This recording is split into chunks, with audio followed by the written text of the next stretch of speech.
Eh bien, bonjour Sophie, merci de ta disponibilité pour cette petite interview. Et avant même que tu te présentes, je voulais déjà te poser une première question. C'était quelle était ta promesse? Qu'est-ce que tu vas nous apporter aujourd'hui dans cette interview?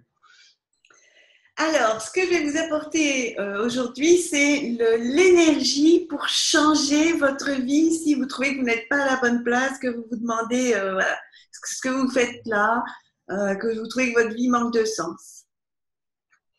Ok, bah, ça paraît un programme intéressant. Eh bien, pour commencer, je vais te laisser te présenter, nous dire un peu qui tu es, qu'on sache un peu plus sur Sophie Guédon quand même. Sachant que quoi, t'as dit? J'ai j'ai dit juste que je t'invitais à te présenter pour qu'on en sache plus sur qui est Sophie Qu'on Guédon. en sache plus sur moi. Ouais.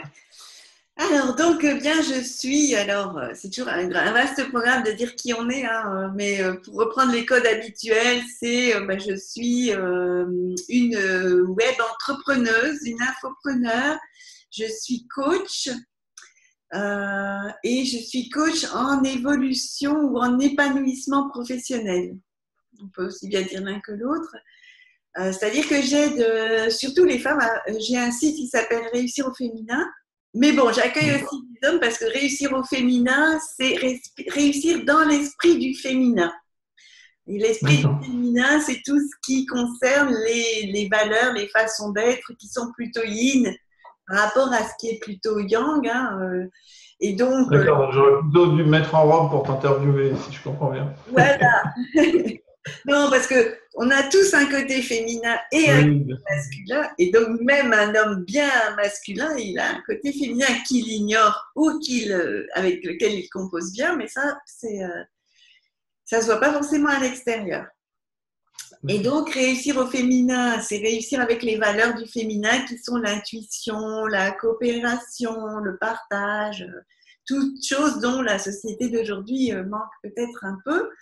Et voilà, donc moi j'ai axé mon envie, c'était de montrer qu'on pouvait mettre ces valeurs-là en avant dans sa réussite.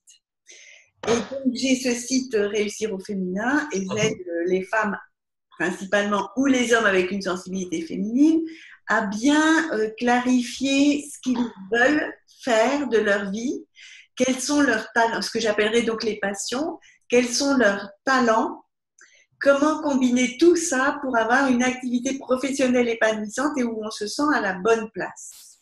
Donc ça, c'est le point d'entrée. Et puis après, bien sûr, j'ai aussi des personnes qui ont choisi de s'installer à leur compte et que je vais aider à développer un business qui fonctionne bien en les aidant à se positionner, à trouver les clients, à définir et trouver les clients qui les inspirent, etc.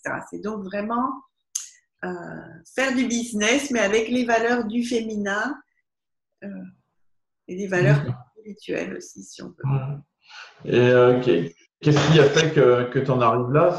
C'est quoi ton parcours un petit peu pour arriver Alors, à... mon parcours, j'ai commencé par, j'avais deux choses que j'avais envie de faire quand j'étais enfant. J'avais envie, j'ai vu, mes parents n'avaient pas la télévision, je trouvais que c'était pas assez Les culturel. miens non plus. Tu Hein? vois. Les miens non plus. Et tiens non Parce que plus, j'ai grandi sans télé.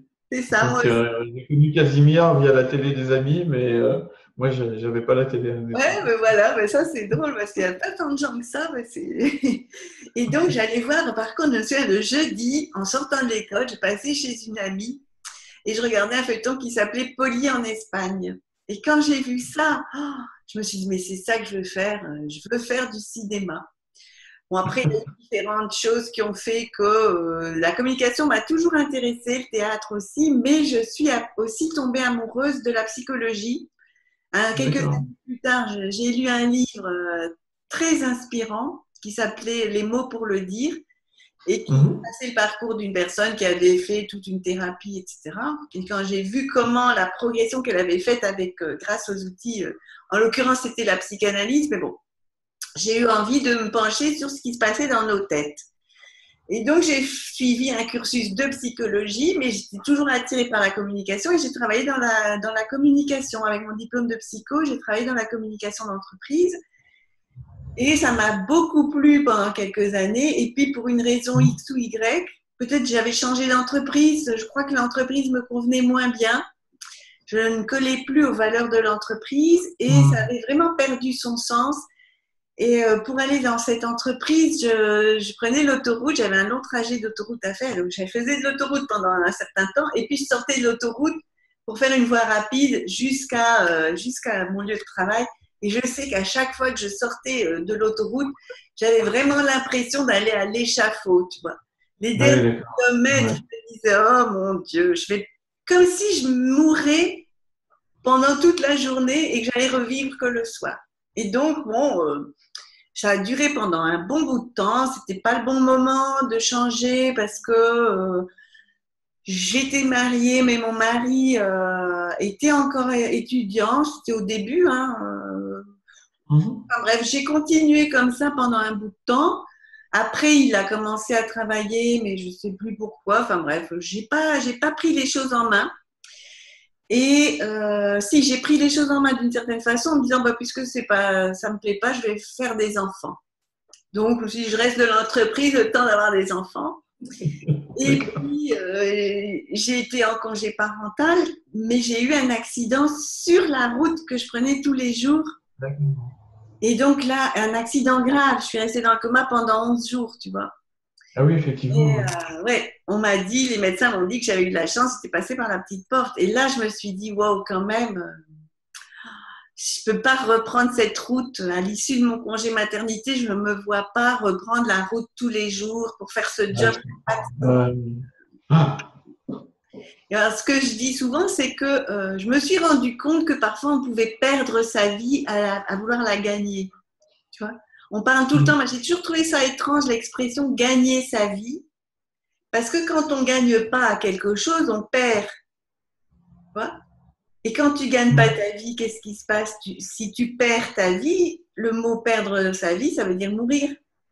Oui, tout à fait. Bien Ouais, sûr. donc, à ce moment-là, je me suis posé toutes ces questions. Je me suis dit, wow, d'accord. Donc, des fois, on perd sa vie à vouloir aller gagner sa vie. Alors, ça peut se passer brutalement, comme ça a failli m'arriver, mais ça peut aussi se passer beaucoup plus lentement, insidieusement. On peut finir. Alors maintenant, on parle quand même beaucoup de burn-out. Donc, tu peux avoir un burn-out, c'est l'épuisement professionnel et donc tu peux te retrouver dans un état physique qui t'empêche d'aller travailler parce que tu es épuisé, tu n'es plus bon à rien, entre guillemets, mais ça peut être aussi, tu peux avoir des problèmes de santé différents de ça, tu peux avoir un accident, tu peux aussi foutre en l'air ta famille, parce que ça ne va plus, quand tu reviens du travail, tu es tout le temps déprimé, il n'y a rien qui va. Comme tu as subi la pression d'un supérieur, des fois tu te défoules en criant sur ton conjoint, sur tes enfants, etc. Et donc, je me suis rendu compte que c'était pas possible Enfin, je me suis rendu compte a posteriori que j'avais échappé belle et que ça a pris vraiment du sens pour moi d'aider les gens à ne pas sombrer dans cette situation-là. Tu vois. Je me suis dit non, c'est beaucoup plus grave qu'on ne le pense d'être dans un job qui ne nous convient pas. Et l'entourage nous dit oui, mais tu as un job, tu devrais être content de ça, regarde tous ceux qui sont au chômage et ainsi de suite. Et donc, et moi aussi, je me disais que j'avais déjà de la chance d'avoir du travail, qu'il fallait pas que j'en demande trop, etc. Et c'est vrai, en plus, je travaillais dans une entreprise, j'étais pas en phase avec les valeurs, mais mes collègues étaient sympathiques, j'étais plutôt pas mal payée. Je travaillais dans la communication d'entreprise, donc c'est quand même plutôt sympa. J'ai pu avoir des expériences agréables, de faire des tournages vidéo, des choses comme ça. Enfin, tu vois, il y avait des côtés sympas. Mais c'était vraiment un conflit de valeurs. Je me sentais, je me respectais pas, si tu veux, dans ce travail. Ouais, je comprends. Et donc, voilà, je me suis rendu compte tout à coup que c'était pas anodin, alors que moi, je me disais, bon, bah, prends ton mal en patience, c'est pas grave, t'es pas la seule dans ce cas-là, et ainsi de suite. Je me suis rendu compte que c'était pas du tout une bonne idée de se dire ça.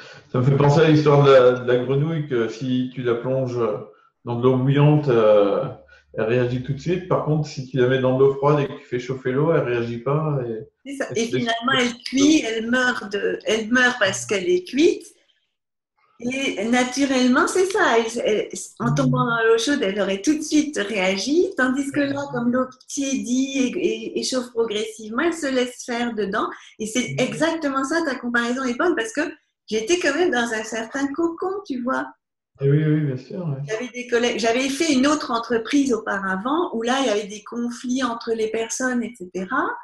Je pense que j'étais plus en phase avec les valeurs de l'entreprise dans la première banque, c'était une banque où j'avais été, tandis que la deuxième expérience, je n'étais pas en phase avec les valeurs, mais au contraire, les salariés étaient sympas, ça se passait bien. D'accord. Eh oui. Donc c'est vraiment Ouais, donc, on se retrouve dans sa zone de confort et c'est plus difficile. exactement. Ouais. C'était confortable, c'était tiède, c'était Voilà. pas bouillant, c'était pas glacial, c'était tiède et du coup c'est comme ça que j'ai pu rester quand même longtemps. Et donc, suite à ça, alors, Et donc, c'est là que j'ai dit, je peux plus continuer dans ce travail-là. Je me suis demandé pendant un moment qu'est-ce que je vais faire. C'était pas facile parce que justement, comme les collègues étaient sympas, ben, j'avais pas envie de les quitter. Me retrouver toute seule sans savoir quoi faire, ça me faisait peur. Et donc là, je me suis fait accompagner et ça a vraiment été un bénéfice parce que ça m'a aidé à comprendre le pour et le contre, qu'est-ce que je perds si je reste, qu'est-ce que je perds potentiellement si je pars. J'ai fait tout ce cheminement. Et là, je me suis dit que j'avais vraiment envie de partager ça et d'éviter à d'autres personnes de passer par là aussi. Et, voilà. mais c'est intéressant le fait que tu dises que tu te sois fait accompagner, parce que il y a quand même quelque part peut-être une démarche de mettre son ego de côté, de s'avouer un peu vaincu, et puis que bah, finalement on sait pas tout et qu'on a besoin de l'aide des autres. Et je pense que pour n'importe quel entrepreneur, il y a un moment où c'est pas possible d'arriver à tout faire à 100% tout seul et on a besoin des autres. Alors, ça peut être des partenaires, mais pour démarrer, on peut se faire coacher et je trouve que c'est une démarche intéressante. Quel type d'accompagnement tu avais eu pour ça? Mais là, en l'occurrence, je suis allée voir une psychologue. D'accord. Je suis allée voir une psychologue qui m'a aidée vraiment à comprendre quelles étaient mes peurs, de quoi j'avais peur exactement et comment les dépasser. D'accord. Et ça a vraiment fait un changement pour toi de te faire accompagner. Ah oui, vraiment, je ne sais pas, certainement qu'un jour ou l'autre, je serais passée, je serais arrivée quand même à faire, à passer de l'un à l'autre, Mhm. mais ça aurait sans doute pris beaucoup plus de temps et Ouais. ouais, ça aurait certainement pris beaucoup plus de temps. Et ça aurait été beaucoup plus difficile à gérer, quoi. Du coup, tu as aidé à t'accomplir. Donc, qu'est-ce que tu as accompli suite à ça? Tu as l'air travailler dans une troisième entreprise ou... Ah non, non, non, non, non. Là, ce que j'ai fait, ben déjà, je me suis accordé le temps de prendre du temps pour moi, parce que comme j'avais failli mourir et que j'avais des enfants petits, j'avais un Mhm. enfant qui avait 2 ans et l'autre qui avait 10 mois, tu Ah vois. oui. Et donc, je me suis dit, je veux surtout pas, rien d'en parler, ah, ça me suffoque encore, je veux pas que ces enfants grandissent sans maman, tu vois. Mhm, mhm, mhm. Ça, c'était pour moi impossible. Donc, j'ai pris du temps pour voir mes enfants grandir. À l'époque, j'ai eu de la chance parce qu'on pouvait faire un congé parental. Mhm. Donc, j'ai fait ça. Et pendant le congé parental, je me suis formée au coaching. Parce que j'avais le diplôme de psychologue, mais je n'avais jamais exercé comme psychologue. J'avais fait ces études-là Mhm. parce que ça m'intéressait. Mais comme je te l'ai dit au départ, j'hésitais entre plutôt quelque chose dans le spectacle, dans la communication et la psycho qui m'intéressait. À l'époque, il n'y avait pas d'école de communication. Mhm. Donc, j'avais fait la psycho parce que ça m'intéressait. Mais au moment où j'étais diplômée, je savais pas trop quoi faire comme métier en tant que psychologue. Et surtout, le hasard avait fait que j'avais un copain qui était dans une école de commerce et qui cherchait des psychologues pour faire des études de marché. Faire des D'accord. entretiens ouverts avant de faire un sondage. Normalement, il faut toujours faire une étude pour bien comprendre quels sont les tenants et aboutissants du sujet qu'on veut étudier. Et donc, je me suis retrouvée à faire ça en tant qu'étudiante par hasard et ça m'a plu.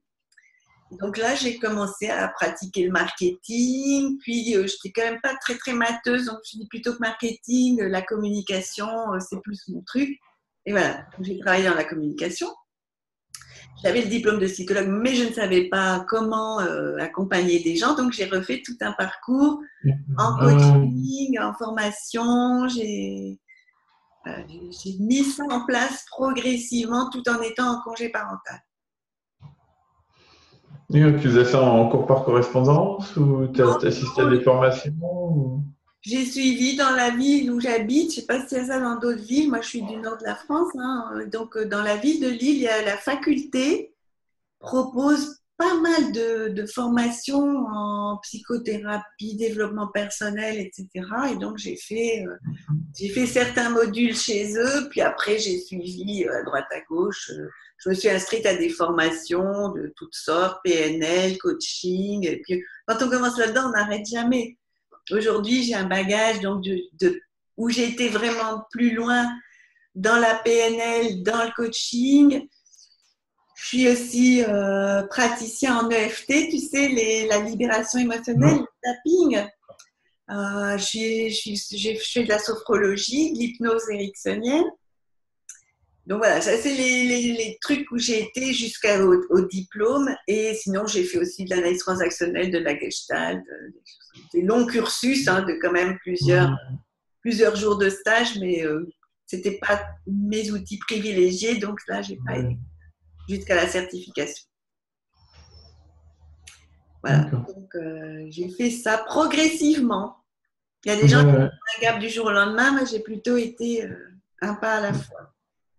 Et après ça, hein, une fois les études terminées, le congé parental écoulé, Alors j'ai fait des stages pour voir un peu comment ça se faisait. Par exemple, je suis consultante en bilan de compétences aussi pour les organismes, les OPACIF, là, les organismes de financement du congé individuel de formation. Et donc, j'ai été me former pour suivre des bilans de compétences, voir comment ça se faisait, avant de proposer moi-même des bilans de compétences et de pratiquer ça.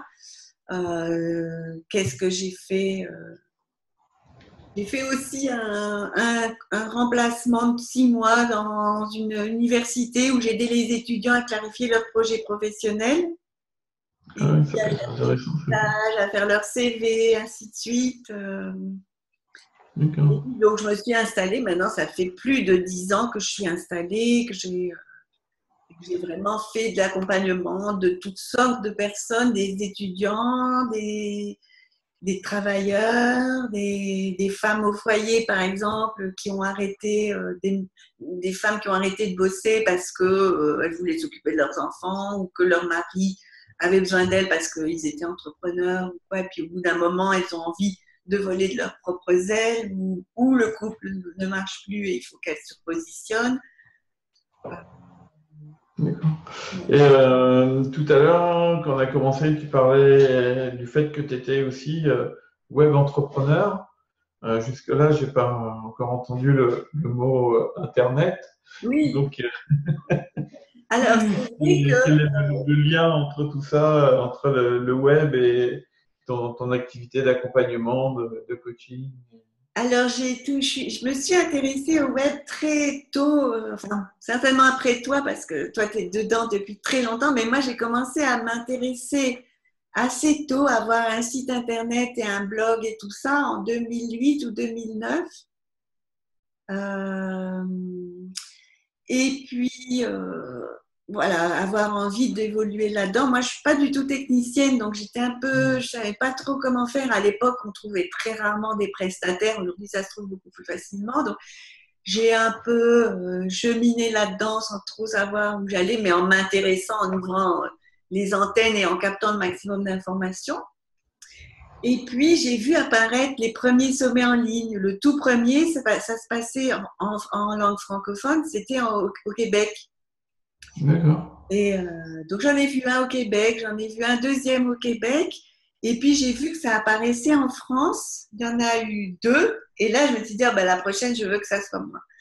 Et donc, j'ai fait un sommet en ligne en 2012. Ouais, je crois que j'étais la troisième en France à proposer un sommet en ligne qui s'appelait Ouais, Réussir. je ne savais pas ça. D'accord.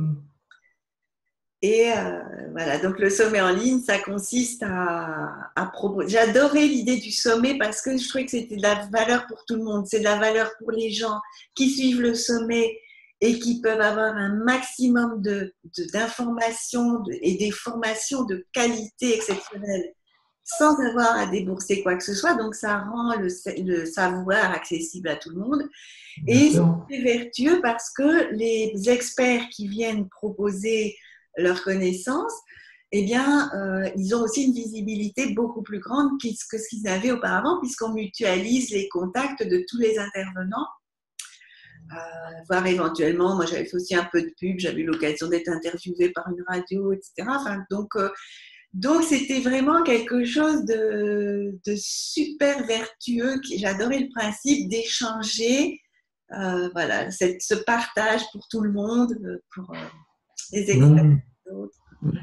Ouais, je ne savais pas que tu avais organisé des sommets comme ça. Par contre, c'est super intéressant parce que tu as dit deux trucs qui pourraient paraître contradictoires et quasiment enchaînés. Tu as dit la technique, c'est pas mon truc. Et dans les 10 secondes qu'on suivit, tu as dit j'ai organisé un sommet.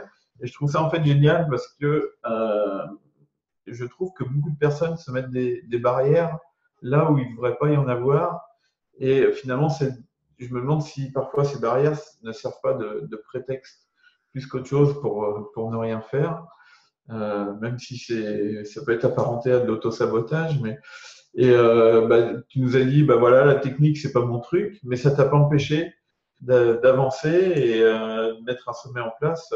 Il y a quand même une partie technique. Alors, je ne sais pas comment tu as géré, si tu as fait des nuits blanches ou si tu as sous-traité, mais ça prouve qu'il y a toujours des solutions et que les problèmes, en fait, n'en sont pas. Les problèmes, si on ne veut pas les affronter, nous servent d'excuses. Oui. Mais on ne peut pas accuser les problèmes d'être la cause de notre non-réussite. Enfin, je ne sais pas si tu es d'accord avec ça, mais je trouve, en tout cas, ce que tu viens de dire illustre mon propos, donc ça me va bien. Mais voilà, je trouve ça vraiment chouette. Donc, je ne sais pas si éventuellement tu veux dire un mot là-dessus, justement, de comment affronter ces bêtes noires. Ben, je Parce que pense si j'ai que bien compris, c'est un peu ta bête noire, pour la répondre à technique. ta C'est pas la question, première fois qu'on en parle, on a eu l'occasion d'en discuter d'autres fois auparavant. Et je trouve ça génial. Donc, ça serait bien qu'il puisse dire un petit mot là-dessus.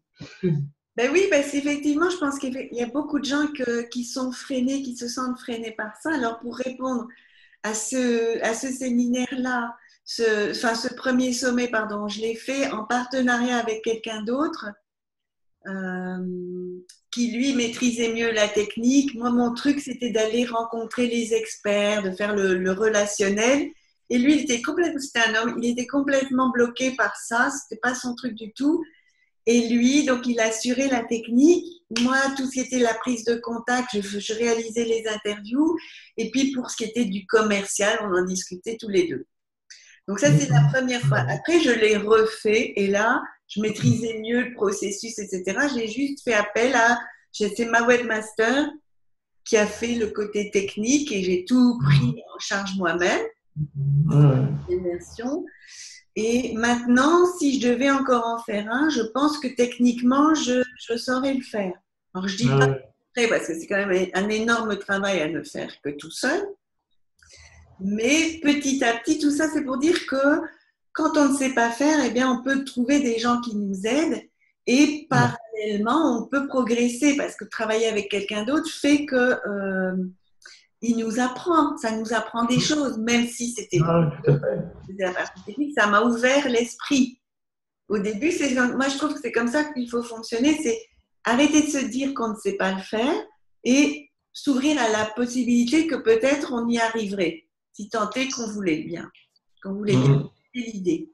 Donc là, je vois aujourd'hui, maintenant, ça m'a fait plaisir ce que tu disais parce que ça m'a fait prendre conscience que aujourd'hui, mes limites d'hier, elles sont vraiment derrière moi, tu vois. Et aujourd'hui, j'ai l'ambition d'arriver à faire de la vidéo, du montage vidéo. J'ai d'autres projets, même dans la technique, que j'ai envie de savoir faire, même si je ne vais pas le faire à 100%, parce que je pense que j'y passe beaucoup plus de temps que quelqu'un pour qui c'est la tasse de thé, mais je veux pouvoir le faire. Ne serait-ce que pour pouvoir dialoguer correctement avec la personne avec qui je ferai les choses. Mais ouais, c'est un chouette exemple. Je sais que quand on avait commencé avec Stéphane il y a plus de 10 ans maintenant, le premier produit qu'on a vendu en ligne, c'était du logiciel.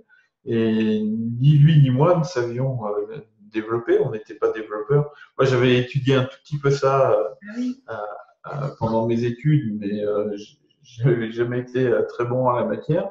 Et Stéphane il n'est même pas allé jusqu'au bac, donc il n'a pas du tout étudié ça ni à l'école, ni en autodidacte. Et pourtant, on a trouvé une solution pour pouvoir avoir un logiciel à vendre pour démarrer. Donc, on a cherché un développeur, on lui a proposé de s'impliquer dans le projet.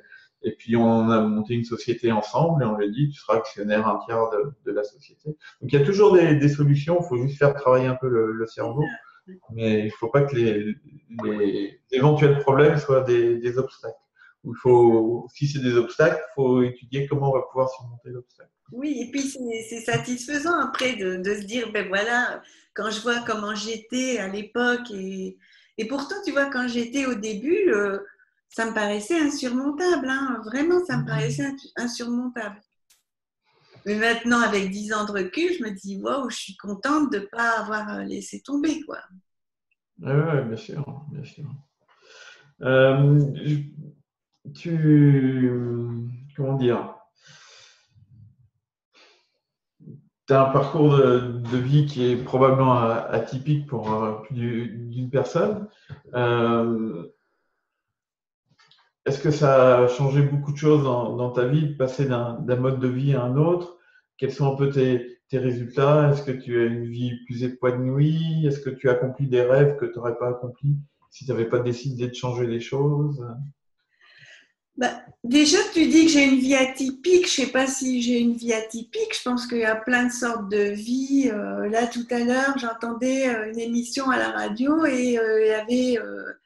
C'est rigolo parce que c'était plein de gens qui disaient qu'ils s'étaient reconvertis professionnellement, tu vois. Je me suis dit, bon, ben, ça passe. Il y a beaucoup de gens qui le font, tant mieux. Tant mieux Bien parce que sûr. Ah oui, oui, tout à fait. et donc, il y avait des tas de gens qui étaient passés, et j'en connais, j'ai des copains aussi, j'ai un copain particulier qui est passé de ingénieur informatique, il pilotait une équipe de plusieurs personnes, et aujourd'hui, il est électricien. D'accord. Parce qu'à la radio, le gars, il avait été dans la pub et il s'était retrouvé ébéniste. Mmh. Tu vois et Mmh. il disait que tu as un tiers des gens qui exercent des métiers manuels, qui sont artisans, un tiers des gens, ou 30%, enfin ça fait quasiment un tiers, sont des gens qui ont bac plus 4, 5, des anciens cadres, tu vois. Donc il y a quand même pas mal de gens qui se reconvertissent. Aujourd'hui, il y en a de plus en plus en tout cas. Et donc, parce que de toute façon, avant, on pouvait faire des carrières qui duraient toute une vie. Il y avait, et même parfois, les parents transmettaient leur travail à leurs enfants, les oncles à leurs neveux et nièces, etc. Au début du taylorisme et de la révolution industrielle, il y avait plein de travail et on faisait un travail toute sa vie et on le transmettait à ses descendants, on ne se posait pas de questions. Ça fait bien longtemps qu'on n'a plus le même métier pendant toute une vie. Donc, je ne pense pas que ça soit si extraordinaire. Par contre, ah oui, c'est vrai, on avait parlé de webmaster. Aujourd'hui, je travaille sur Internet. Et ça, effectivement, il n'y a pas encore beaucoup de gens qui le font. Et ça, c'est extraordinaire parce qu'on travaille de où on veut, quand on veut. Et moi, j'en profite pour beaucoup voyager. Et c'est peut-être ça, l'originalité. c'est que là, sur les 2 dernières années, j'ai été 3 fois en 2016-2017, j'ai été 3 fois à Marrakech, j'ai été à Budapest, j'ai été une fois à Los Angeles, une fois sur la côte est des États-Unis, j'ai été au Canada, j'ai été en Inde. Voilà, tu vois, je peux travailler de n'importe où. Ouais, bien sûr. Et je ne parle pas de tous les voyages en France ou bien frontalier, Genève ou des choses comme ça qu'on peut faire. Oui, oui, bien sûr. Ouais, c'est sûr que c'est un, un gros avantage et ça permet d'avoir beaucoup plus de liberté. Je pense à un commerçant, par exemple, qui a une boutique en ville, bah, il est obligé de faire, je sais pas, 10h, 19h, et puis d'y être le samedi. Et voilà, il y a quand même C'est beaucoup ça. de contraintes. Même s'il est indépendant au niveau de son business, il a quand même des… Et c'est amusant ce que tu dis parce que moi, à un moment, j'avoue que j'ai rêvé pendant quand même un certain temps d'avoir une boutique de déco. J'ai quand Ah même oui, eu ça comme rêve à un moment. J'avais déjà trouvé le local, j'avais déjà organisé et mes enfants, tout en ayant envie d'être coach. À un moment, je me suis posé cette question et quelqu'un m'a dit, mais tu te rends compte que tu devras être là toute la journée, que tu pourras jamais fermer ton magasin, etc. Ça m'avait jamais traversé l'esprit. ah oui, Et là, j'ai dit, ok, d'accord, ouais. C'est bon, le choix est fait. J'ai plus réfléchi 2 secondes. J'ai dit, ça sera coach. Et ça m'amuse. J'ai envie de faire une petite leçon à ce propos-là, c'est que très souvent, quand on est comme ça dans un parcours où on est en train de définir un projet de vie ou un objectif, etc., je ne sais pas comment appeler ça. Moi, je dis c'est les facéties du mental ou c'est les facéties de l'ego. On parle parfois d'ego. Et l'ego, c'est notre mental, c'est une partie de nous qui veut nous protéger, qui ne veut pas qu'on prenne de risques, etc. Et souvent, à ce moment-là, quand on est en train de mettre en route son projet, eh bien, il vient nous faire une super proposition. Ça m'est arrivé aussi plusieurs fois, des fois où je dis ah non, ça vraiment, c'est pas mon truc, j'arrête de le faire, etc. Et bing, arrive une super proposition, alors que je viens de dire ça, je veux plus le faire. Bing, j'ai une super proposition. Et ben, ça m'est arrivé, enfin, j'ai un esprit une fois où j'avais dit ça, et j'ai fait quand même le truc, et ça m'a vraiment aidé à boucler la boucle, parce que ça avait l'air d'être une super proposition, et ça l'était, mais comme j'étais plus vraiment dedans, j'ai essayé de mettre le meilleur de moi-même, mais ça n'a pas marché. Enfin, c'était pas. Et du coup, je me suis sentie vraiment pas à la hauteur. J'ai mal fait mon job. Enfin, j'avais. Voilà. Et donc, c'est des choses qui arrivent. Et donc, vous pouvez avoir l'impression d'être très déterminé et de tout à coup faire marche arrière ou vous poser des questions parce qu'il y a des nouvelles choses qui se passent. C'est pas grave. Ça fait partie du processus et ça doit surtout pas vous empêcher de continuer. ouais, ça rejoint un peu ce qu'on disait tout à l'heure. Du coup, ça fait quelques années, pardon, ça fait quelques années maintenant que tu accompagnes maintes et maintes personnes, que ce soit en ligne ou pas. Est-ce que tu aurais un ou deux exemples de personnes qui ont pu, je sais pas, grandir ou changer de vie grâce à toi et le travail que tu as accompli avec ces personnes-là? Je vais prendre 2 exemples. Un d'une personne, enfin 2 ou 3, hein, on verra comme ça vient, mais je vais d'abord commencer par une personne qui était salariée et qui est restée salariée. Parce que je veux montrer que ça concerne tout le monde. Cette Oui, d'accord.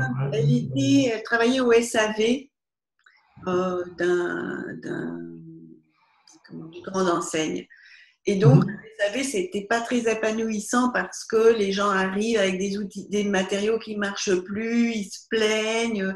Et elle, son job, c'était d'envoyer l'appareil chez le fabricant. Et donc, les délais n'étaient pas respectés. Donc, elle était vraiment le cul entre 2 chaises, hein, entre les clients qui attendaient à ce que ce soit réparé, l'entreprise, le fabricant qui faisait pas toujours les choses comme il fallait ou dans les délais, etc. Bon, bref, c'était plus du tout épanouissant. Et en fait, j'insiste sur ça parce que quand on a travaillé ensemble, il s'est avéré que cette fille était très relationnelle et très créative. Et elle avait, parce que le travail qu'on fait, c'est pas seulement de regarder sa carrière professionnelle jusqu'à présent, mais c'est regarder aussi tout ce qu'elle a pu Bien faire dans sûr. sa vie. Et elle avait donné des cours de danse. Elle avait le BAFA, elle avait été monitrice de centres aérés, etc., de colonies de vacances. Elle avait comme ça créé un réseau d'autres gens qui avaient été aussi moniteurs de colonies de vacances. Et elle continuait dans ce groupe-là à faire de l'animation. Elle organisait des anniversaires, elle faisait des spectacles, elle réservait une salle, elle organisait des voyages, etc. Enfin, elle avait vraiment un talent d'organisatrice d'événements, etc. Et elle est partie dans les relations publiques, mais en restant dans son entreprise. D'accord. Elle n'a pas du tout lâché, mais pendant qu'elle faisait cette démarche avec moi, elle a commencé à dire à la DRH qu'elle cherchait autre chose, qu'elle se sentait plus bien épanouie, etc. Et bon, la DRH a dit OK, mais bon, tu veux faire quoi? Et comme elle avait fait le travail avec moi, elle a pu dire moi, tu vois, c'est plus la communication, etc., qui m'intéresse. Et l'entreprise était en train de cheminer à de réfléchir à de nouvelles orientations. Et donc, ils ont créé ce poste et ça a Ah été ouais. évident qu'il était pour elle. Ouais, Donc ça, c'est intéressant. Ouais. et là, elle a vraiment été dans son essence, dans ce qu'elle avait Bien qui lui sûr. correspondait le plus. Parce que le job de SAV, c'était vraiment un accident de parcours. Elle n'aurait jamais dû se retrouver là-dedans, vu tout ce qu'elle avait pu faire Eh oui. et qu'elle continuait à faire dans ses loisirs. Tu vois, donc ça, c'était vraiment une belle expérience. Après, j'ai plusieurs personnes qui sont devenues thérapeutes, qui ont dans différents domaines, soit soit naturopathe, soit sophrologue, soit réflexologue. Donc, j'ai aussi des personnes, alors j'aime bien montrer qu'il y a des gens qui restent dans leur emploi, il y a des gens qui créent leur activité, et il y a aussi des gens qui sont dans un mix des deux. Et je pense à deux personnes, l'une qui a créé un blog et qui a fait vivre son blog tout en restant salariée et qui, aux dernières nouvelles, avait créé sa société pour basculer dans l'entreprise, mais ça a pris plusieurs années. Et j'en ai une autre qui, elle, avait décidé de ne pas quitter son emploi pour différentes raisons, parce que c'était un emploi très bien payé, enfin, voilà, qu'elle ne voulait pas quitter, mais elle a créé aussi un blog, elle a écrit un e-book, elle a commencé à faire des investissements dans l'immobilier, mais elle a ouvert ses possibles, elle s'est sentie la capacité de faire d'autres choses. Et surtout, ce qu'elle a fait avec moi, c'était créer un blog. Ah oui, elle avait eu une expérience difficile, une expérience de vie difficile, qu'elle avait envie de partager dans son blog pour montrer aux gens qui n'étaient pas les seuls dans cette situation-là. Et elle avait écrit un e-book de poésie. Et elle s'épanouissait là-dedans, tu vois. D'accord. Ça lui donnait du sens à son activité. Bien sûr. Donc, on n'est pas obligé de forcément faire un avant-après brutal et définitif. Et j'ai un programme en ligne qui s'appelle Choisir sa vie, justement. Et je précise bien que c'est un processus et qu'on change de vie. Aujourd'hui, on change de vie plusieurs fois dans une vie.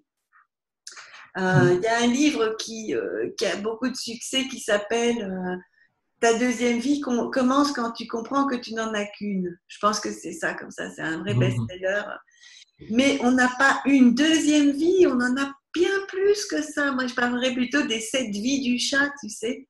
Parce que on a des tas de vies. Moi, aujourd'hui, j'ai plusieurs vies. J'ai eu cette vie de responsable de communication en entreprise, j'ai eu une vie de psychothérapeute, j'ai eu une vie de coach. Et maintenant, je suis plus dans une vie de web, puisque je travaille que sur le web. Euh, Mais en même temps, je suis encore à un virage où je me dis, ouais, mais le web, c'est bien, mais j'ai quand même envie de sortir de mon bureau, de voir du monde. Donc, peut-être que je vais quand même refaire des trucs présentiels. Je ne sais pas encore sous quelle forme, etc. Mais je me dis, j'ai quand même envie de… Là, je sais que dans les mois à venir, je vais donner des conférences en live, plus aussi. Donc, voilà. Tu vois, et ça, c'est des nouvelles vies. La vie de web entrepreneur est plus du tout la même qu'un coach qui reçoit des clients chez lui à longueur de journée. Mais je me rappelle au Salon des indépendants du net qu'on avait organisé Ah ben avec oui, Caroline. Je salue si elle nous regarde. j'ai eu Euh, une conférence Tu aussi. avais animé une conférence justement, et moi j'avais bien apprécié quoi. Ouais. C'était intéressant, et puis t'accrochais bien les gens, les participants ont bien joué le jeu, tu faisais faire aussi des exercices, on a même travaillé en musique, je me rappelle, c'était sympa. Ouais, Avec la voilà. musique du gladiateur, si je me trompe pas. Écoute, tu t'en souviens mieux que moi parce que c'est vrai que ça, c'est une musique que j'aime beaucoup pour faire de la Oui, je me visualisation. Et c'est rappelle. vrai que la visualisation, ça peut amener des idées. Ouais. Et oui, donc effectivement, on peut avoir plusieurs cordes à son arc, et si on a envie de jouer de plusieurs cordes, et ben jouons de plusieurs cordes. C'est ça. Euh, je vais pas être très sympa parce que je sais que tu es plutôt humble de nature, mais je vais te demander quelles étaient tes qualités, qu'est-ce qui fait que tu te démarques par rapport à d'autres pour accompagner les personnes que tu suis, que ce soit en ligne ou hors ligne. Alors, ok. Donc, quelles sont les qualités pour accompagner des gens en ligne et hors ligne? En dehors de celle de pas t'arrêter sur les obstacles, ça on a bien compris. Je pense que je suis curieuse. Je suis curieuse, j'aime. Et alors, je suis curieuse aussi des gens. Moi, tu me mets devant quelqu'un, j'ai tout de suite quelque chose à dire, j'ai toujours, enfin, à dire. Je m'intéresse, et c'est pas une qualité parce que j'en tire aucun mérite, mais je suis passionnée par l'humain et les histoires. Que tout le monde, mais n'importe qui les histoires des gens sont toujours fascinantes, quelles qu'elles soient.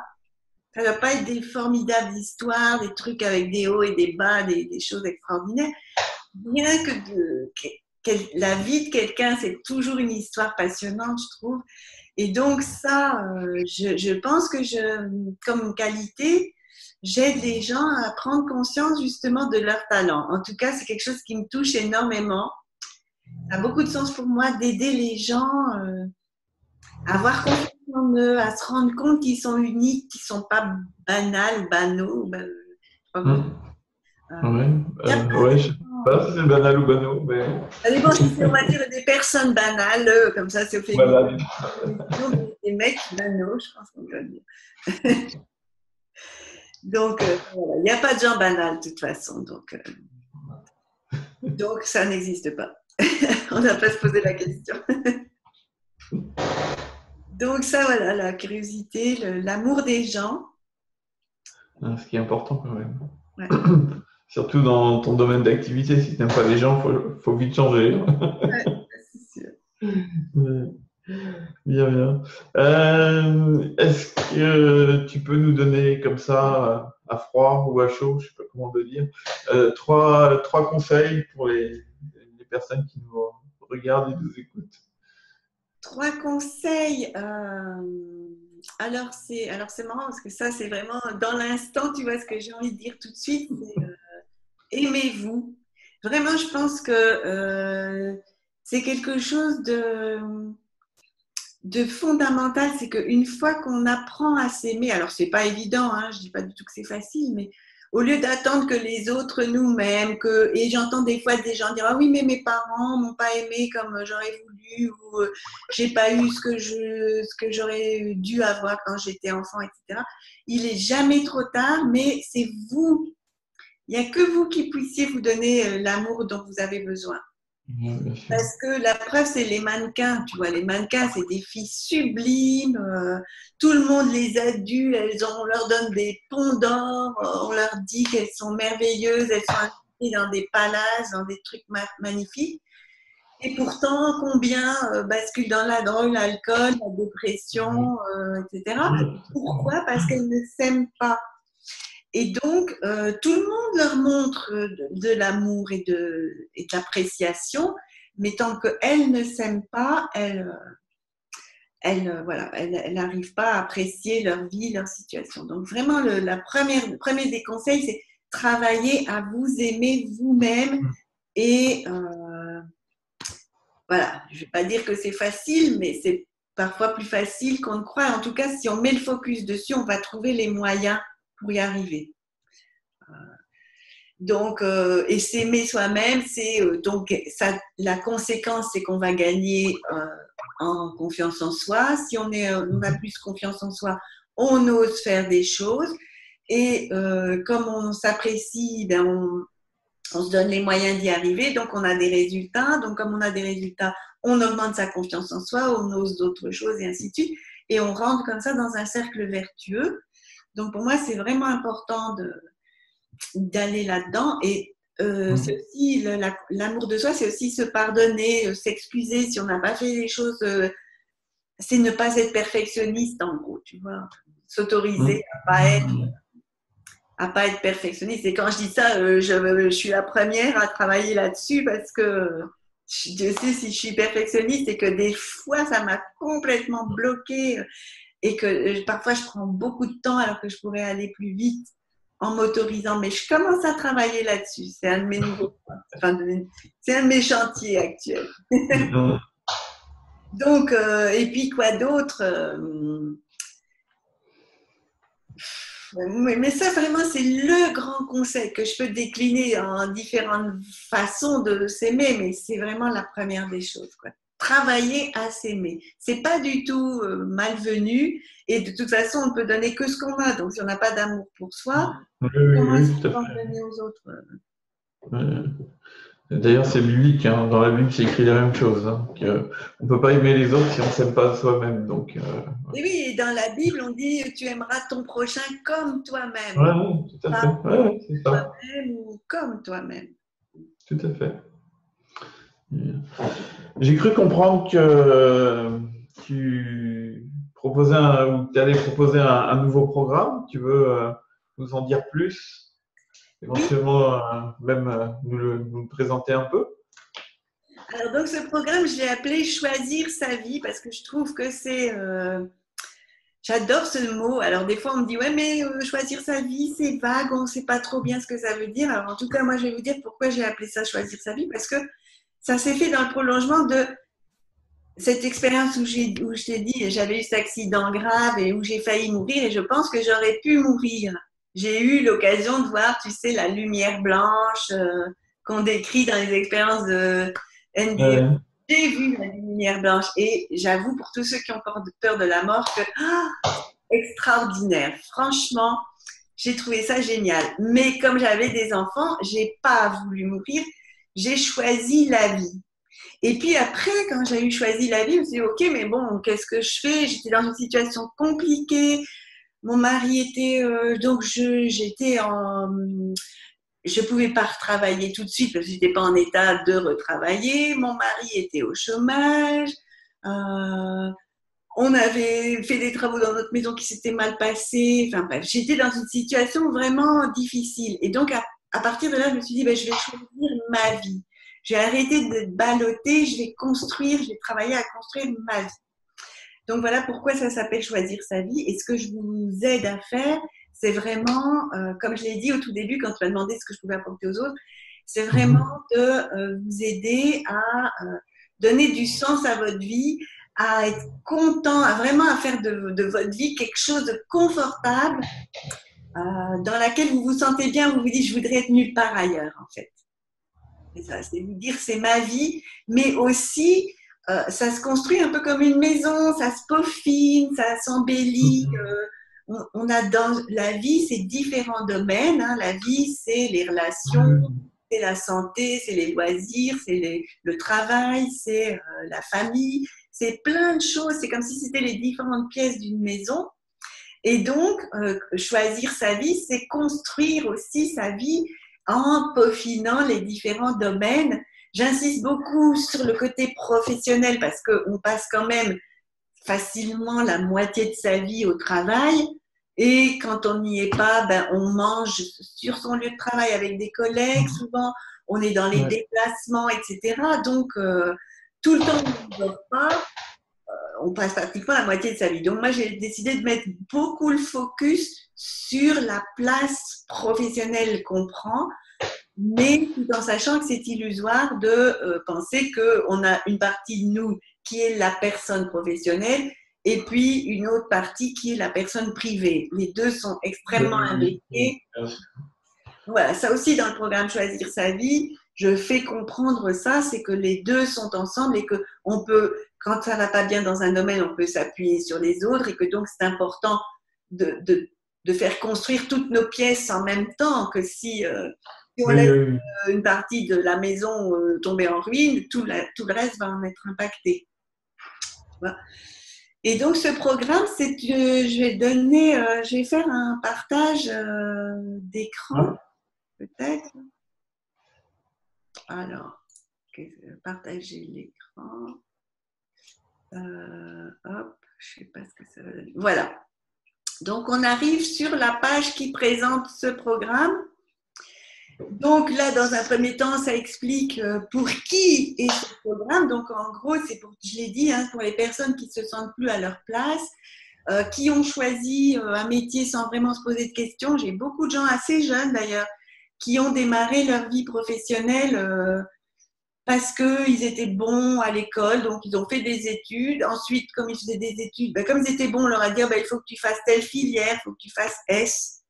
Souvent, il faut faire les filières scientifiques et tout. Donc, quand on a fait un bac S, qu'est-ce qui nous reste Soit on fait une école d'ingénieur, soit on fait une école de commerce, etc. Bon, et on se retrouve là-dedans, on fait des stages et quand tout va bien, le lieu de stage nous propose un emploi. Et donc, comme tout se déroule sur un tapis rouge, on dit oui. Mais très vite, et dans le temps, on parlait de la crise de la quarantaine, mais moi, je vois qu'aujourd'hui, la crise, elle commence après 3-4 ans d'expérience professionnelle. Donc, à 28 ans, même parfois avant, mais on commence, dans la tranche d'âge 25-30 ans, on peut tout à fait commencer à se dire, mais qu'est-ce que je fous là et j'en ai encore pour au moins 40 ans. Donc, ça fait peur. Et donc, si vous êtes dans cette situation-là, si votre vie n'a plus de sens, que vous sentez que vous déprimez, vous avez du mal à vous lever le matin, ou que vous vous sentez inutile, que vous vous dites, ok, si j'étais restée au fond de mon lit aujourd'hui, en quoi le monde aurait changé? Si j'avais pas été bossée, bon, j'aurais pas touché mon salaire peut-être, et encore, mais à part ça, là, j'aurais impacté la vie de qui? C'est vrai qu'il y a beaucoup de jobs qui sont comme ça. Juste, on voit la fenêtre Zoom par-dessus ton texte. Ah, je vais la fermer alors, ou en tout cas la réduire. Voilà, c'est mieux comme ça. Voilà, super. Donc voilà, ça c'est des différentes choses. Vous pourrez avoir un lien pour s'inscrire après. Donc, il faudra qu'on voit comment on peut organiser ça. Donc, il y a plein de choses que je vous explique oralement et que vous pouvez retrouver sur ça. Vous pouvez, par exemple, avoir l'impression que vous méritez beaucoup mieux, que vous n'êtes pas reconnu là où vous êtes et que du coup, eh bien, vous finissez par vous poser des questions sur votre valeur personnelle, vous doutez de vous-même. Vous pouvez aussi avoir une fibre artistique ou être attiré par quelque chose que vous ne faites pas aujourd'hui. Et donc, si vous ne mettez pas vos talents à profit, si vous ne les utilisez pas, c'est très perturbant parce que on doute de ces talents du coup et on se trouve nul. Et puis, on se demande, c'est ce que je disais tout à l'heure, à quoi on sert. Et de là à se sentir déprimé, il n'y a qu'un pas. Donc, ça, c'est le principe à qui ça s'adresse. Ce que vous allez obtenir, donc, c'est un programme en 7 modules que vous réalisez à votre rythme. Moi, je suggère de passer 15 jours sur un module pour bien en faire le tour. Oui, d'accord. Mais après, vous faites comme vous voulez. Vous pouvez garder l'accès au programme toute votre vie. Vous faites ça à votre rythme. Si, il y a des gens qui vont avoir envie de foncer dedans, tête baissée, parce qu'ils sont en plein questionnement là-dessus et qu'ils le fassent, c'est OK. Et il y a d'autres personnes qui, voilà, ont besoin de temps, de laisser le temps au temps. Et moi, je trouve aussi que c'est important de savoir laisser le temps au temps parce que ça ne sert à rien. J'adore cette expression, c'est pas moi qui l'ai inventée, mais je la reprends volontiers parce que j'ai trouvé qu'elle était très significative. C'est si vous voulez faire pousser une fleur, qu'est-ce que vous allez faire? Vous allez l'arroser, vous allez choisir un bon terreau, vous allez espérer qu'elle ait suffisamment de soleil, de lumière, etc. Vous allez réunir toutes les conditions qu'il faut pour qu'elle puisse grandir d'elle-même. Et vous n'allez pas tirer dessus en pensant que ça la fera grandir plus vite.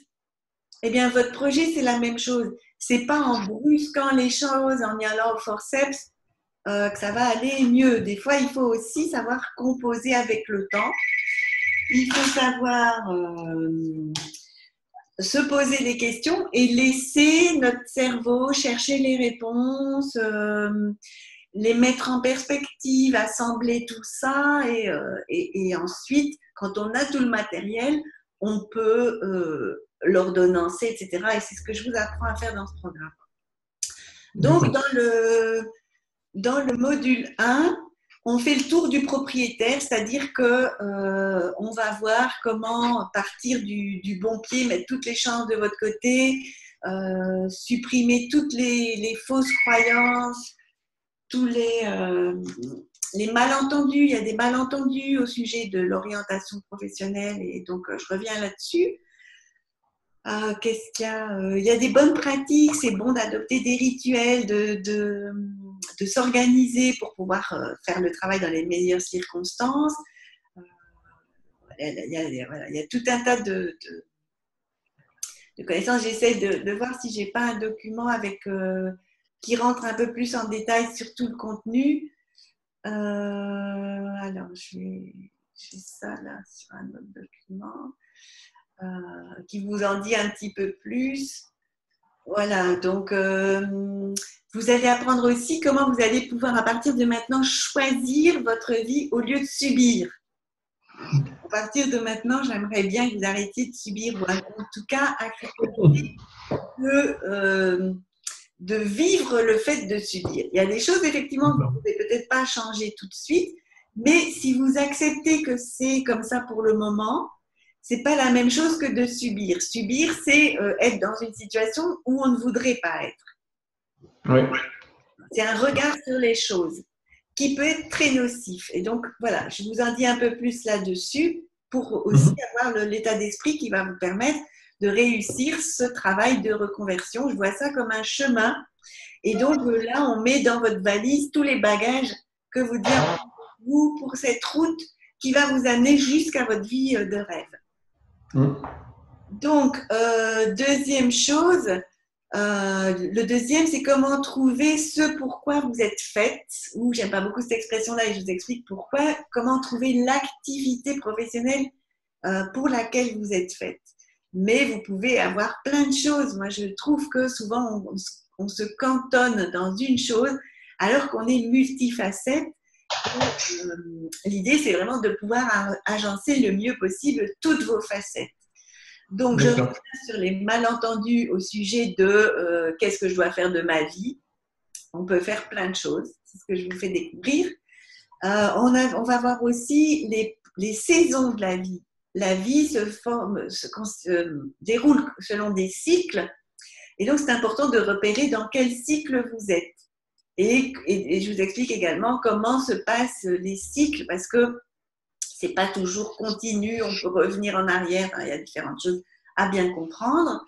Je fais aussi des jeux pour comment passer de ce que vous ne voulez pas à ce que vous voulez et comment transformer votre situation actuelle dans la situation que vous voulez à la place d'aujourd'hui. Et je vous donne aussi des outils pour bien revenir à vous.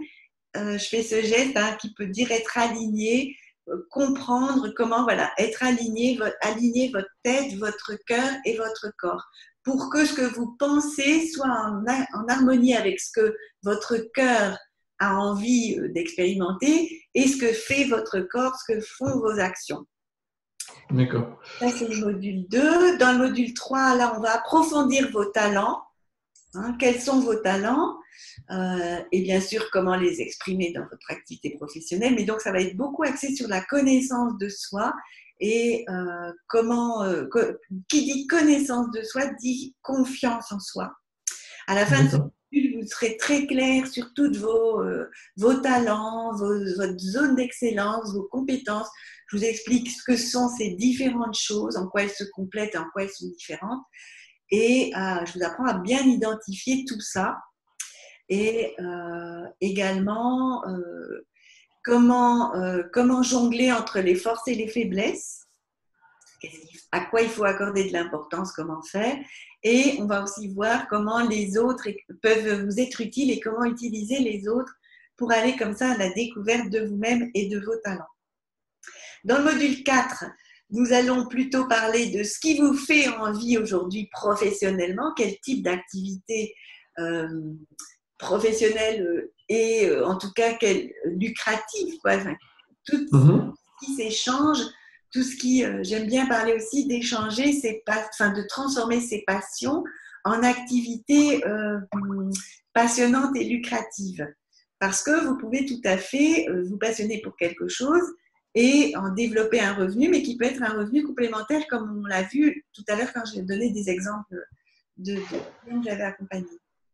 Donc là, dans ce module 4, on va aller à la découverte de vos rêves, on va élargir le champ des possibles et aller aussi à la rencontre de vos passions. Et notamment là, je vais vous aider à faire le test de la passion. Je suis formée au test de la passion, que tu connais, je pense. Oui.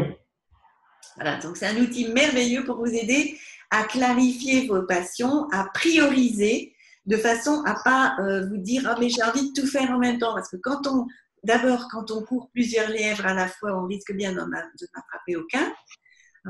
Il y a des tas d'expressions comme ça sur le fait de se disperser quand on fait trop de choses à la fois. Alors là, avec le test de la passion, vous allez comprendre comment ordonnancer les différentes choses.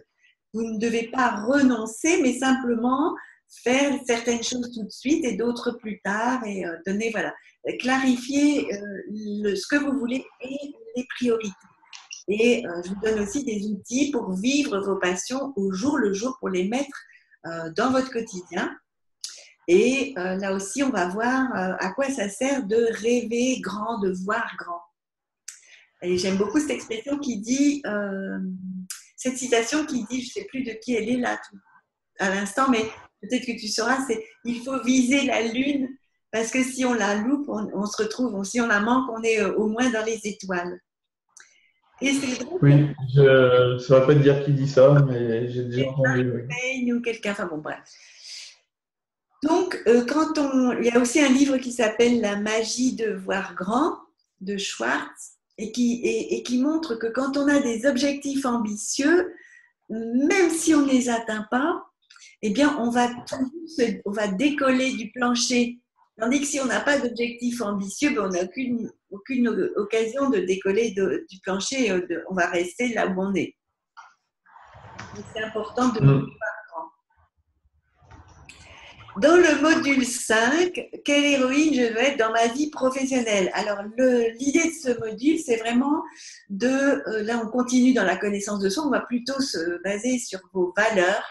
Les valeurs, c'est ce qui vous anime, c'est ce qui met de l'énergie dans votre moteur, en fait. C'est votre carburant. Et pour certains, ça peut être la liberté, d'autres, ça peut être l'épanouissement personnel ou la croissance personnelle. Pour d'autres, ça va être la nature. On a envie de se dépasser pour ces valeurs. On a envie de donner le meilleur de soi. Et c'est aussi, en tout cas, c'est ce que je vous montre dans ce programme, c'est comment utiliser vos valeurs pour augmenter votre valeur personnelle.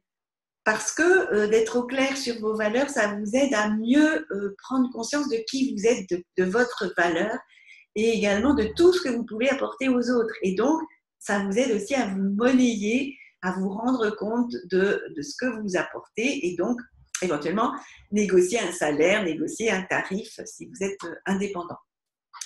Et quand on dit héroïne ou héros, souvent on est dans un contexte d'histoire.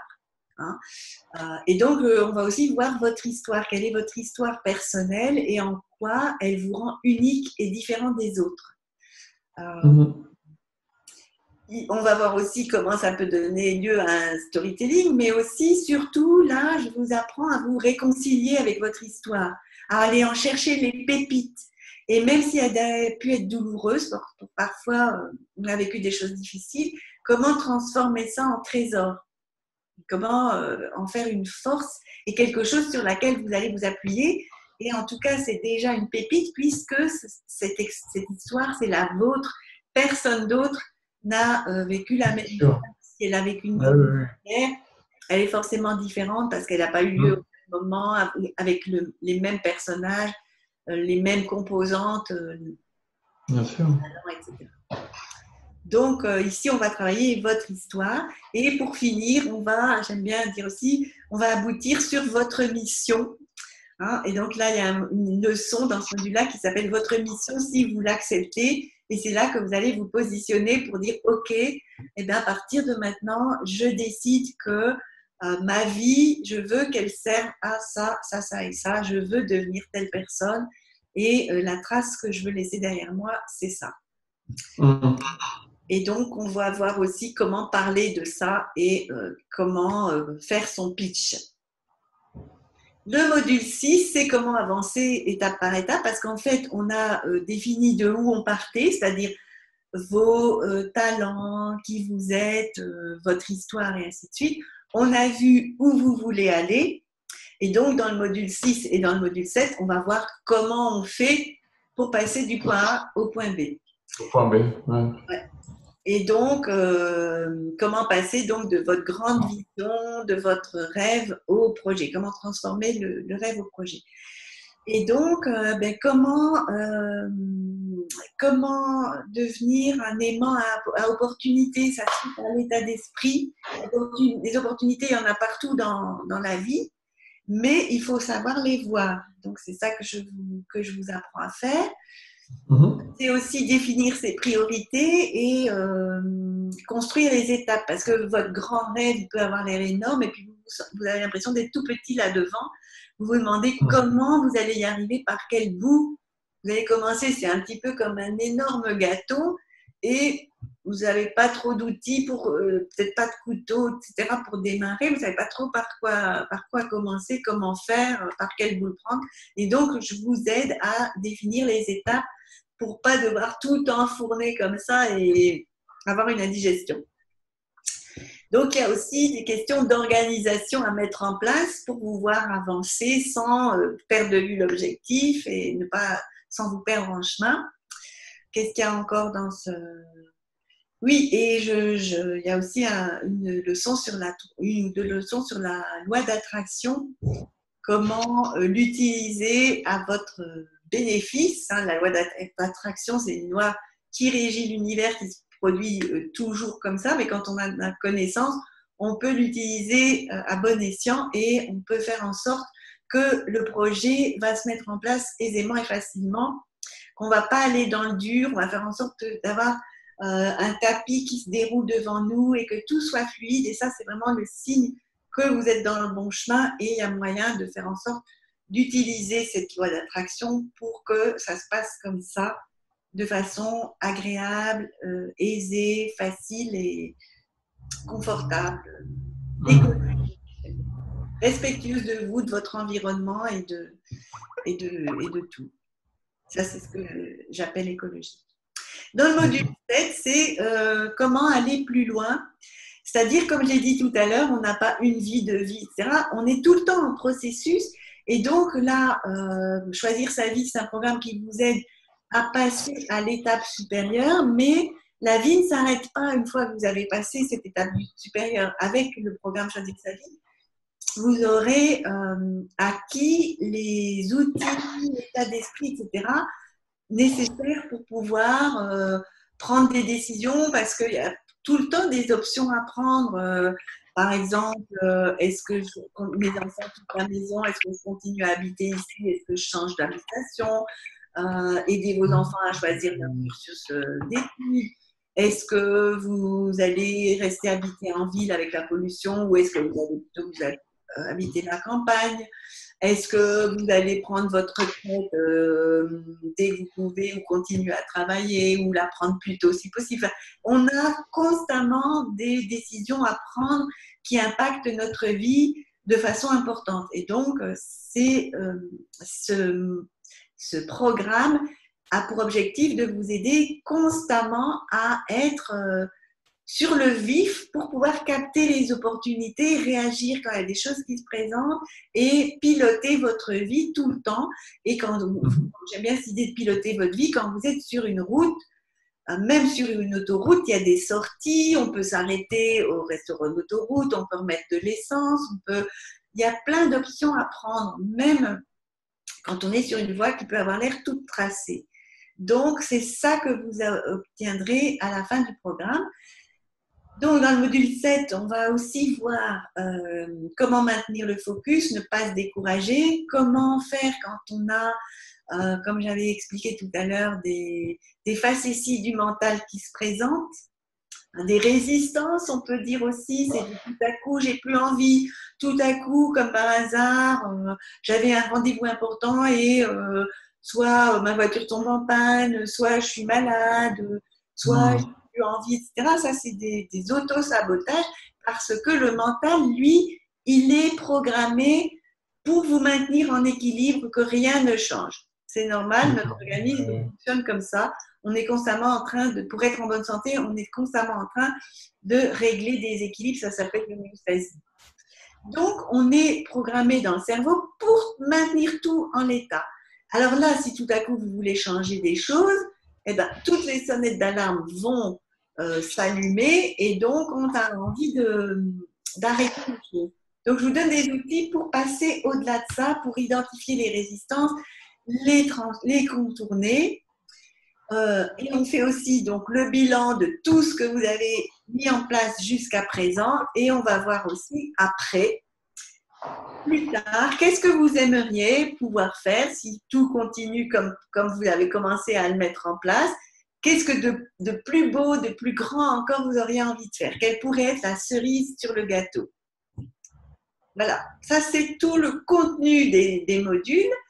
D'accord. Une boîte à outils. Un bon contenu déjà. Pardon?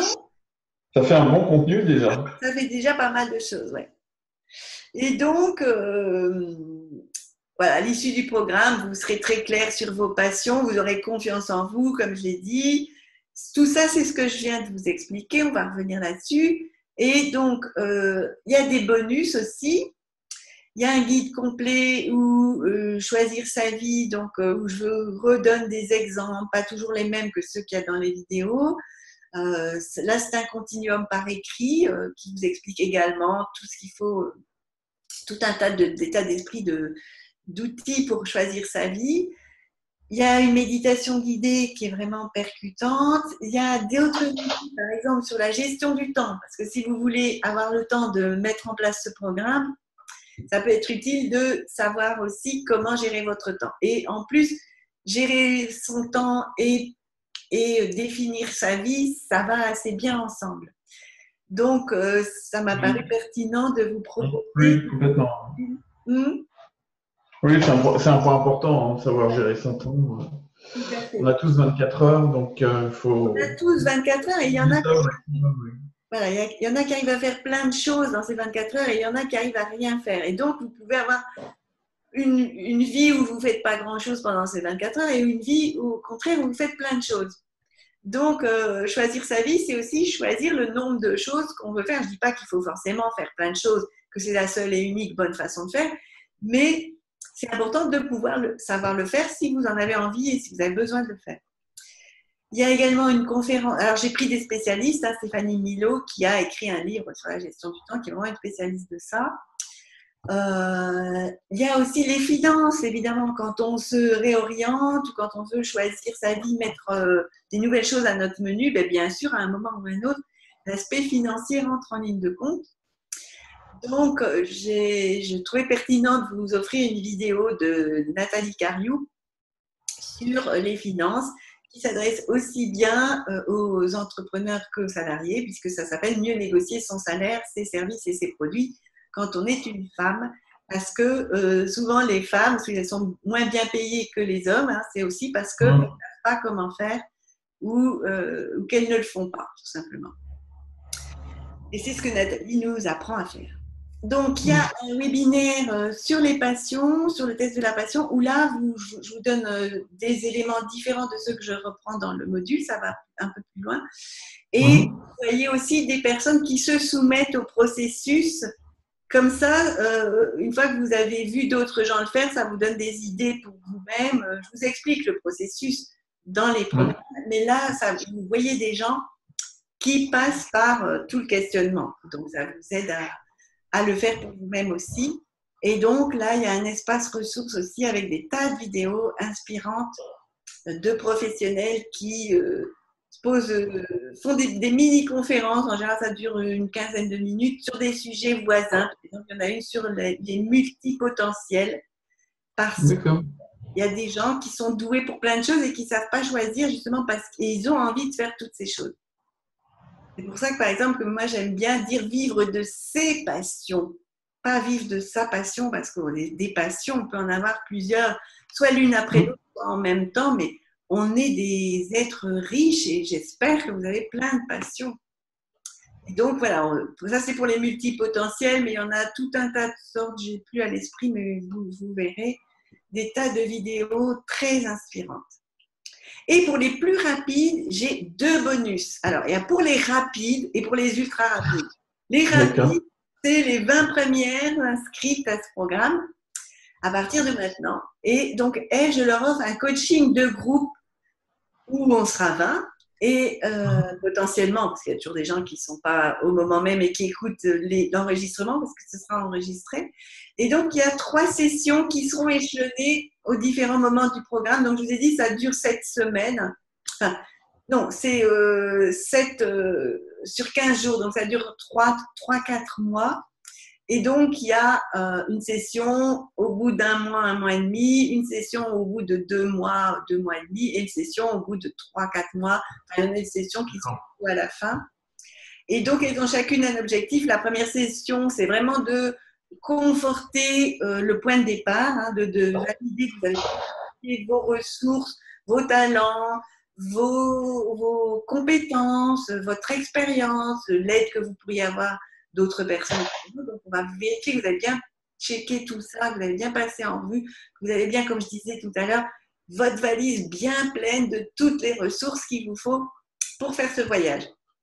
La session 2, elle va vérifier que vous avez bien, à partir donc des vidéos, des exercices, que vous avez bien clarifié votre destination, que vous savez bien où vous voulez aller, que vous avez fait un choix positif, c'est-à-dire que vous ne dites pas « je ne veux pas », mais que vous savez clairement ce que vous voulez et non pas ce que vous ne voulez pas, ce qui n'est pas toujours facile, mais que je vous apprends à faire pendant les vidéos, hein, rassurez-vous. Là, c'est pour vérifier que c'est OK, que votre point d'arrivée, il tient la route.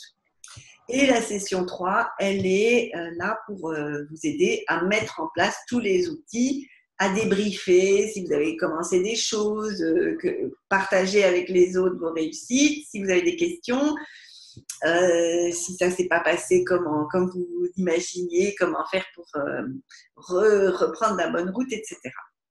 Donc ça, c'est le coaching de groupe qui est le bonus d'action rapide. Et alors maintenant, pour les très rapides, les ultra rapides, pour les Superman, tout de suite, il y a un coaching laser personnalisé avec moi. Donc là, moi, je prends vraiment de mon temps avec vous, 10 personnes, chacune, une à la fois, hein, où de vous à moi, on va passer 15 minutes à se pencher sur votre projet à vous, sur votre situation à vous. Il n'y a que vous et moi. On pourrait dire face à face, mais ça sera par Skype, donc on verra nos images. On se verra pas on se touchera pas, mais on se verra. Et comme ça, on peut d'ailleurs enregistrer la session et vous la faire. Vous pouvez l'emmener et la réécouter plus tard si vous voulez. Donc voilà, ça, je n'en ai que 10 et peut-être même que si vous ne l'écoutez pas tout de suite, que vous écoutez le replay, elles seront peut-être plus libres. Peut-être que les places auront été prises. Ça, je ne peux pas offrir plus que 10. C'est compréhensible. Oui. Voilà. Donc, tout cela, alors normalement, si on additionne tous les prix de programme en lui-même, il a une valeur, comment dire, j'en ai parlé à différentes personnes, etc. C'est une valeur de 997 € parce que vous allez vraiment du point A au point B et vous avez tous les outils pour arriver à ce que vous avez défini. Les bonus, vous voyez, il y a différentes petites sommes. Il y en a un certain nombre, oui, tout à fait. Additionnées, donc 47, 47, 247, tout ça, 147 et ainsi de suite. Ça a une valeur de 682 si je ne m'abuse. C'est marqué quelque part. Voilà, 682 € plus la valeur du bonus ultra rapide, 300 €, du coaching personnalisé de 45 minutes avec moi, 250 €. Tout ça, c'est normalement, ça vous serait facturé à 2229 €. Mais j'ai bien conscience que ça fait quand même un paquet et que je veux que vous puissiez vraiment le faire, que ça ne soit pas un obstacle. Alors, je ne donne pas gratuitement non plus parce que je veux des personnes engagées. Et bien sûr, je comprends bien. Un minimum d'engagement, ça passe aussi par le financier. Et voilà, une fois que vous aurez investi en vous, vous aurez encore plus envie que ça marche. Vous donnerez tous les moyens pour que ça marche. Donc, j'ai ramené le prix le plus bas possible à 397 € ou trois mensualités de 147 €. Exceptionnellement, pendant la durée de cette interview, cette conférence, et pendant les 2 ou 3 jours qu'auront lieu le replay, 3 jours, mettons, mais tout en sachant que vous n'aurez peut-être pas tous les bonus si vous attendez trop longtemps et qu'ensuite, eh bien, le prix de croisière, c'est 697 € pour l'instant. Et donc, vous avez tout ça pour 397 € avec exactement la même chose que ceux qui paieraient le prix plein de 697 € ou 2229 €. Donc, très vite, parce que chaque fois, je suis désolée, ça me fend vraiment le cœur, mais je suis obligée chaque fois de dire à des personnes que trop tard, les 10 places ont été prises. Donc, voilà, s'il vous plaît, décidez-vous vite si vous êtes vraiment motivé, si c'est vraiment important pour vous, allez-y, foncez. Si c'est moyennement important pour vous, choisissez le bonus ultra rapide. Vous aurez des sessions de coaching. De toute façon, vous avez le lien et le bouton sous cette vidéo, mais c'est vrai que une offre à ce prix-là, c'est comme si on avait des heures et des heures d'accompagnement. C'est vraiment ça, parce qu'il y a au minimum 10 heures de vidéo. Alors, c'est des petites vidéos avec des leçons à chaque fois parce que comme je préférais ça que de faire un webinaire d'1h30 parce que si vous n'avez pas beaucoup de temps devant vous, vous pouvez tout de suite aller à l'essentiel. Avec un long webinaire, vous ne savez plus où était comment dire. J'ai eu une fenêtre qui s'est ouverte disant que le disque était saturé, donc il va falloir finir, mais ça tombe bien. Voilà, des petites vidéos parce que si vous pouvez tout de suite aller à l'essentiel, c'est telle leçon qui m'intéresse, j'ai envie de refaire cette leçon-là, donc j'y vais, etc. Ça vous permet d'aller beaucoup plus souplement là où vous voulez plutôt que vous refarcir toute la vidéo si j'avais fait des longues vidéos, une entière par module. Oui, tout à fait, c'est bien mieux comme ça, c'est plus efficace. Plus, donc je ne l'ai peut-être pas dit, mais des exercices écrits en plus des vidéos. Tous les exercices sont donnés par écrit. Vous pouvez les télécharger pour les remplir vous-même. Vous pouvez les faire en ligne. Vous avez aussi des méditations guidées, il y en a plusieurs.